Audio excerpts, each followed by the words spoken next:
चुनावी मौसम में सत्ता पक्ष और विपक्ष में आरोप लगाने का कंपटीशन चल रहा है।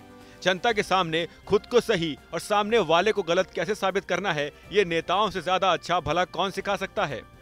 राजस्थान में भी चुनावी बयार के बीच बयानबाजियों का दौर जारी है। प्रदेश के पूर्व चिकित्सा मंत्री और बीजेपी के वर्तमान विधायक ने सूबे की गहलोत सरकार पर गंभीर आरोप लगाए हैं।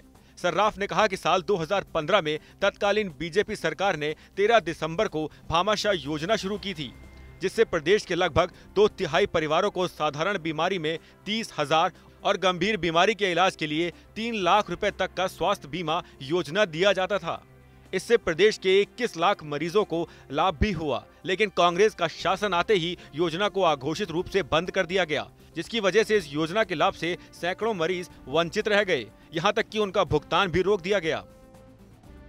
कांग्रेस की सरकार आते ही अघोषित रूप से इस योजना को बंद कर दिया गया है और जिन मरीजों का निजी अस्पतालों में जो भामाशाह स्वास्थ्य बीमा योजना से एम्पैनल्ड है इलाज कराया, उनका भुगतान नहीं हो रहा है, जिससे निजी अस्पतालों में जो भुगतान रुक गया है, सीधे सीधे गरीब जनता को इससे परेशानी उठानी पड़ रही है। सर्राफ ने कहा कि बीजेपी सरकार में सभी सरकारी अस्पतालों के अलावा 774 निजी अस्पतालों को भी इस योजना में शामिल किया गया था। इस योजना में लगभग 1401 बीमारियां रजिस्टर्ड थीं, जिनमें से 663 अति गंभीर बीमारियां भी सम्मिलित थीं। सर्राफ ने आरोप लगाया कि राइट टू हेल्थ का वादा करने वाले सीएम अशोक गहलोत के शासन में कैंसर जैसी बीमारियों के इलाज के लिए जरूरी 48 दवाइयों में भी कटौती कर दी गई है। भामाशाह स्वास्थ्य बीमा योजना का शुभारंभ किया था और योजना में प्रदेश के लगभग 2/3 लोगों को, 2/3 परिवारों को साधारण बीमारी में 30,000 और गंभीर बीमारी में 3 लाख रुपए तक के इलाज की सुविधा प्रदान की थी। और 3 साल में आपने देखा होगा कि 1300 करोड़ रुपए की राशि सरकार ने इस पे व्यय की और प्रदेश में लगभग 21 लाख लोग मरीजों को इसका लाभ मिला।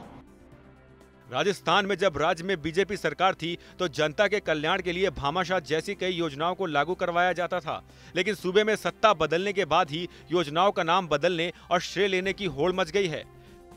आयुष्मान भारत योजना प्रदेश में लागू हो, बहुत अच्छी बात है, परंतु जब तक आयुष्मान भारत योजना लागू नहीं होती उसके पहले भामाशाह स्वास्थ्य बीमा योजना को बंद किया जाना ये निश्चित रूप से प्रदेश की 2/3 जनता के साथ ये खिलवाड़ है।